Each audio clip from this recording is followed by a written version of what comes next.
Imagine having a mobile that doesn't have the ability to talk to computers on the internet. You couldn't do a Google search. You couldn't send and receive mail. As time has gone on, more and more devices have shown up on the net. They too need to have addresses as well. So the internet was designed in 1973 and launched in 1983. And in that time frame, we thought it was an experiment. So we allocated address space, sort of like telephone numbers, sufficient to define 4.3 billion termination points in the internet. Now, I can tell you in 1983 that seemed like it would last forever, but remember, it was an experiment. The thing is that the experiment never ended.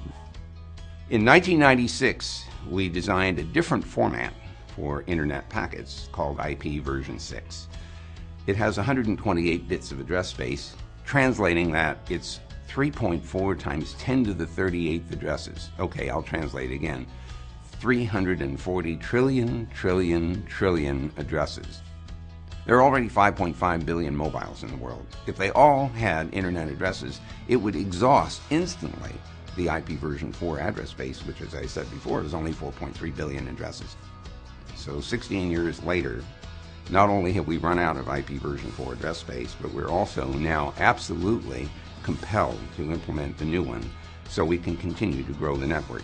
If we don't implement, what will happen is that the version 4 address space will exhaust. People will not be able to get onto the net because they won't have addresses to use. And at that point, the internet stops growing. If I had known in 1973 what was going to happen in 2013, I would have insisted on a much larger address space so we wouldn't have to go through this transition. On June 6th this year, we are all, Google and others on the internet, are going to turn on the IPv6 capability. And that is the launch of the new, larger internet.